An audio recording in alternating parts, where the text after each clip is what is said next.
All right, let's start the video with the markets. तो आज अगर मार्केट को देखेंगे तो थोड़ा सा गेन दिखा है मार्केट ने, और सेंसेक्स भी अराउंड कुछ पॉइंट्स ऊपर था, 100-150 पॉइंट्स ऊपर था। निफ्टी भी अराउंड देखेंगे तो 30-40 पॉइंट ऊपर था। ऑलमोस्ट फ्लैट ही बोल सकते हैं।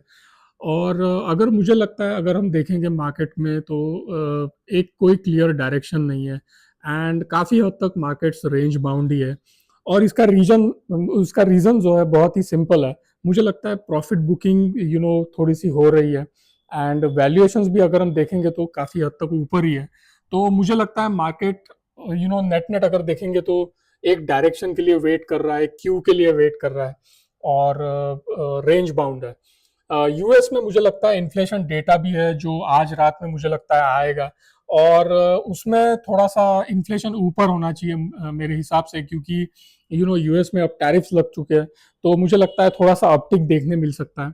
सेक्टर वाइज भी देखेंगे तो आईटी ने ठीक ठाक किया, लेकिन पीएसयू बैंक्स अगर ब्रॉडली देखेंगे, एफएमसीजी के भी कुछ स्टॉक्स थे, वो काफी हद तक वीकनेस दिखा रहे थे। उधर अमेरिका की बात करनी पड़ेगी। अमेरिका और चाइना के बीच में जो ट्रेड टॉक्स चल रहे हैं, वो एक बहुत ही सिंबॉलिक जगह चल रहे हैं, बकिंगहाम पैलेस के पास में हो रहा है। लेकिन मुझे लगता है असली जो तो मैसेज है इसमें, कि वो यही है कि अब ये जो वॉर है, ये सिर्फ टैरिफ वॉर बन के नहीं रहा है। ये वॉर अभी एक सप्लाई चेन वॉर में कन्वर्ट हो गया है। तो बेसिकली यूएस चाह रहा है कि चाइना में जो रेयर अर्थ मैग्नेट्स के एक्सपोर्ट है, उसके रेस्ट्रिक्शंस हटाने जाने चाहिए, क्योंकि वहां पे जो क्योंकि इससे जो इलेक्ट्रिक व्हीकल्स है, और मुझे लगता है जो विंड टर्बाइंस है, तो इनके लिए ये जो रेयर अर्थ मैग्नेट्स है, ये बहुत ही क्रूशियल एलिमेंट्स है। लेकिन चाइना जो है वो डेलिबरेटली इसके अप्रूवल स्लो कर दिया, मतलब दे रहा है, और डेलिबरेटली ऐसी सिस्टम, एक ओपेक सिस्टम डिजाइन की है जिसके थ्रू अप्रूवल्स बहुत ही अटका रहा है। तो मुझे लगता है कि ये शो करता है कि चाइना जो है वो निगोसिएशन के मामले में, निगोसिएशन के एंगल से बहुत ही स्ट्रांग पोजीशन में है। और ट्रंप ने जब टैरिफ लगाए थे तब उन्होंने सोचा होगा, मे बी उन्होंने ये सोचा होगा कि सब डर के गिड़गिड़ाएंगे, उनके पास में डील्स मांगेंगे। लेकिन मुझे लगता है चाइना ने रिटेलिएट किया, और चाइना की इकोनॉमी ऐसे अगर हम देखेंगे तो बहुत अच्छा नहीं कर रही है, लेकिन ये रिस्क लेके भी उन्होंने रिटेलिएट किया, और टैरिफ्स के कारण यूएस एक्सपोर्ट जो है वो ड्रॉप हो गए। लेकिन चाइना जो है, चाइना ने यूरोप और साउथ ईस्ट एशिया के थ्रू एक्सपोर्ट्स को ग्रो किया, और युआन भी अगर देखेंगे तो काफी हद तक मुझे लगता है स्टेबल ही है। तो रेयर अर्थ जो मैग्नेट्स जो है, उसकी बैन की वजह से फोर्ड जैसे प्लांट जो है यूएस में, वो भी बंद होने पे आ रहे हैं। और यूएस को मुझे लगता है रियलाइज हो रहा है कि चाइना के पास अभी उनके पास भी इकोनॉमिक एक पावर है, यूजिंग द पावर ऑफ चोक। वो चोक करते हैं सिस्टम को, सप्लाई चेन को चोक करते हैं। तो अब यूएस भी रिटेलिएट करने का सोच रहा है, कर रहा है रिटेलिएट, रादर उन्होंने चिप्स सॉफ्टवेयर एक्सपोर्ट्स बैन कर दिए, बंद कर दिए, स्टूडेंट वीजास को भी कैंसिल करने की धमकी देते हैं।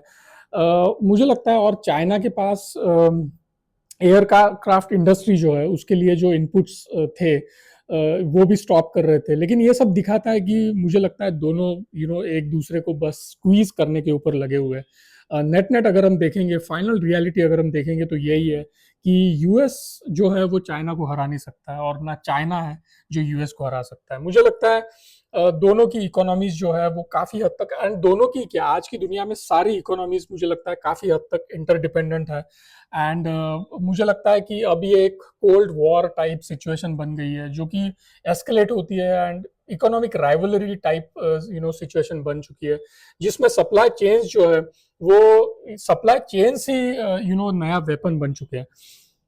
आई थिंक इंडिया के लिए ये एक बहुत बड़ी अपॉर्चुनिटी हो सकती है कि हम अपने, जैसा कि मैंने प्रीवियस वीडियोस में भी बोला, हम अपने यहाँ पे रेयर अर्थ रिसोर्सेज को डेवलप करके एक trusted non China hub type का अगर हमारे यहाँ पे कुछ बना सके, तो there is nothing like that.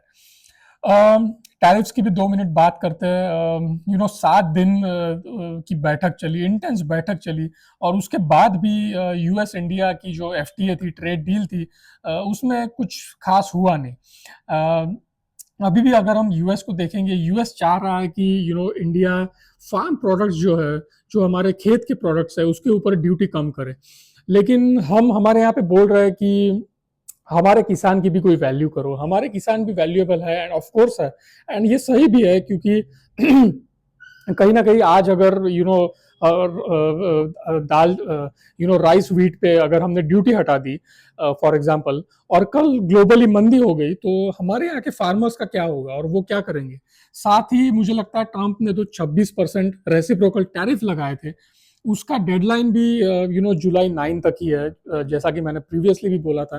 तो ये एक हमारे लिए टिकिंग टाइम बॉम्ब है, बिकॉज इंडिया ने ऑटो, वाइन, आलमंड्स जैसे प्रोडक्ट्स पर ड्यूटी कट का ऑफर दिया है, बट एग्रीकल्चर के जो प्रोडक्ट्स है, एमएसएमई जो है, डिजिटल ट्रेड जो है, उसके ऊपर मुझे लगता है ये सब रेड लाइंस है हमारे लिए, रेड जोन्स है रादर हमारे लिए। और अगर ये डील जो है ये टाइम पे अगर किसी तरीके से नहीं हो पा रही है, तो यूएस में यूएस स्टील और एल्यूमिनियम पे, ऑटो सेक्टर पे और भी टैरिफ ठोक सकता है, और एक्स्ट्रा टैरिफ जैसे मैंने पहले भी बोला था वो ठोक सकता है। तो ले दे के पिक्चर तो अभी बाकी है, पर मुझे लगता है जुलाई 9 तक अगर कुछ नहीं हुआ तो ये ड्यूटी लगेगी तो 2-3 सेक्टर पे जहां पे भी लगेगी, लेकिन दर्द जो है इसका सारे सेक्टर्स में महसूस होगा। बात करनी पड़ेगी नेक्स्ट रैपिडो की। रैपिडो ने फूड डिलीवरी में एक क्लच छोड़ दिया है अभी, जिसका नाम है ओनली, ओनली बोलते हैं इसे। और ये प्लेटफॉर्म बोल रहे हैं कि जीरो कमीशन प्लेटफॉर्म है, और ये लॉन्च करके उनका टारगेट है सीधा स्विगी और जोमेटो के जो बिजनेस है, उनके जो बिजनेस मॉडल है, उन बिजनेस मॉडल को फंडामेंटली चैलेंज करना। तो अब तक कैसे होता था, अब तक ऐसे होता था कि जोमेटो, स्विगी जो है वो रेस्टोरेंट से एक्स्ट्रा चार्जेस लेते थे, एक 20-25% तक का कमीशन लेते थे। एंड होता ये था कि मतलब आप समझ लो कि 500 रुपए का ऑर्डर अगर आपने किया है, तो 100-150 रुपए, 100-125 रुपए जो है वो प्लेटफॉर्म के पास चला जाएगा, स्विगी जोमेटो के पास। तो इससे होगा ये कि रेस्टोरेंट्स के जो मार्जिन है वो काफी हद तक दब जाएंगे, क्योंकि वो इससे ज्यादा प्राइसिंग पावर रख नहीं सकते। और कस्टमर्स जो है, हम जो एंड यूजर जो है, हमारे लिए भी प्राइसेस काफी हद तक इन्फ्लेटेड थे। तो अब मुझे लगता है रैपिडो जो है वो बोल रहा है कि अब हम कोई कमीशन नहीं लेंगे, अब हम कोई पैकेजिंग चार्जेस नहीं लेंगे, प्लेटफॉर्म फीस टाइप कुछ नहीं रहेगा। मुझे लगता है सिर्फ एक फिक्स्ड डिलीवरी कॉस्ट होगी जो रेस्टोरेंट और कस्टमर के बीच में वो कवर होंगी, मिलके दोनों कवर करेंगे। तो इसका मतलब यही है कि एग्जिस्टिंग प्लेयर्स जो है, स्विगी जोमेटो जो है, उनके यहाँ पे मार्जिन्स का प्रेशर बहुत ही बढ़ने लगेगा। और वैसे भी मार्जिन्स के नाम पे मुझे लगता है बहुत ही टाइट है सब कुछ। और ओनली का अगर मॉडल ये जो मॉडल है ओनली का, ओनली बोलते हैं उसको प्लेटफॉर्म को, ये अगर स्केल हो गया तो जोमेटो और स्विगी को या तो अपना कमीशन मॉडल जो है वो चेंज करना पड़ेगा, वो कमीशन मॉडल ही लूज हो जाएगा, या फिर मुझे लगता है एक हैवी रेस्टोरेंट चर्न फेस करना पड़ेगा, क्योंकि कोई आना नहीं चाहेगा इन प्लेटफॉर्म्स की तरफ। मुझे लगता है डिसरप्शन इसी लेवल पे नहीं है, डिसरप्शन इस हद तक लिमिटेड नहीं है। रैपिडो आगे जाके ये भी कह रहा है कि एड्स जो है हमारे यहाँ पे और डिस्काउंट जो है उसका भी खेल हम खत्म कर देंगे। तो जो भी विजिबिलिटी है किसी भी होटल की, रेस्टोरेंट की, that visibility should be earned based on ratings and not on money. So इससे ये होगा कि छोटे जो लोकल इटरीज है, छोटे दुकान है, उनको भी जेन्युइनली सर्विस देने का एक मौका मिलेगा, और वो भी बिना एड पे स्पेंड किए हुए और बिना किसी पैसे स्पेंड किए हुए टॉप लिस्टिंग में आने का चांस मिलेगा। एंड मुझे लगता है चेरी ऑन द टॉप ये है कि रैपिडो रेस्टोरेंट से बोला है कि कम से कम 4 मील्स को 150 के अंदर रखना पड़ेगा अगर आपको हमारे साथ ज्वाइन होना है। तो मुझे लगता है ये रूल इसलिए है ताकि प्राइस सेंसिटिव लोग जो है वो भी बिना सोचे समझे ऑर्डर कर पाएंगे और ऑर्डर कर सकते हैं। तो मुझे लगता है ये एकदम ओयो टाइप हो गया, ओयो फॉर फूड बोल सकते हैं इसको हम। ये बनाने की कोशिश हो रही है, एकदम स्ट्रक्चर्ड है, बजट फ्रेंडली है और वाइड एक्सेस है। तो मुझे लगता है नेट नेट अगर देखेंगे तो ये कोई छोटा मतलब अपडेट नहीं है, फीचर नहीं है कोई कि एक फीचर हमने डाल दिया है। ये एग्जिस्टिंग फूड डिलीवरी जो इकोसिस्टम है, उस इकोसिस्टम को डिसरप्ट करने का एक मूव है। तो मुझे लगता है अगर ओनली ने किसी तरीके से ये एग्जीक्यूट कर लिया, इसे स्केल कर लिया रादर, और वो स्केल अचीव कर लिया, तो मार्केट में मुझे लगता है एक नया नॉर्मल बन सकता है। नेक्स्ट मुझे लगता है कि आरबीआई की बात करनी पड़ेगी। आरबीआई ने इस बार लिटरली रॉकेट लॉन्चर चला दिया है, 50 बेसिस पॉइंट्स का कट करके। ये हमने पहले भी बात कर चुकी है, और मुझे लगता है कि ये रेट कट एकदम से आया, ये रेट कट्स डिवाइड करके भी आ सकता था, लेकिन ये रेट कट आना एकदम 100 बीपीएस का सीआरआर रिड्यूस करना, मार्केट को एक एक पॉजिटिव शॉक तो मिल गया है, एक पॉजिटिवली शॉक दे दिया है। लेकिन ट्विस्ट मुझे लगता है यह है कि स्टैंस जो है आरबीआई ने, वो स्टैंस एकोमोडेटिव से न्यूट्रल कर दिया है। तो मुझे लगता है इसका मतलब अब यही है कि अब और रेट कट्स की उम्मीद जो है इसके बाद में, वो हमें कम करनी पड़ेगी। मतलब रेट कट्स इसके बाद नहीं आएंगे। तो मार्केट ले दे के यही बोल रहा है कि हम बॉन्ड्स क्यों ले, और इसका भी डिस्कशन हमने कर लिया। और यील्ड कर्व काफी हद तक स्टीप हो गई है, नीचे आ रही है। और आरबीआई की भी बात करनी पड़ेगी। मुझे लगता है आरबीआई ने आरबीआई ने बोला है कि इन्फ्लेशन कंट्रोल में आ रहा है, 3.5% का कुछ इन्फ्लेशन है आई थिंक। तो ग्रोथ को बूस्ट देने का आई थिंक ये सही वक्त है। पर रियल स्टोरी मुझे लगता है वो रियल स्टोरी कुछ अलग है। तो रियल स्टोरी ये है कि आरबीआई ने एक ही बार में अपने पास जो भी एम्यूनेशन था, जो भी मॉनिटरी पॉलिसी वो कर सकते थे, रेट कट जो कर सकते थे, वो एक ही बार में खर्च कर दिया और एक ही बार में यूज कर लिया। तो अगर इन्फ्लेशन इसके बाद भी अगर बढ़ता है, फॉर एग्जाम्पल, या फिर जियो पॉलिटिक्स में और भी एस्केलेशन होते हैं, बिगड़ जाता है जियो पॉलिटिक्स, तो इसके आगे क्या होगा?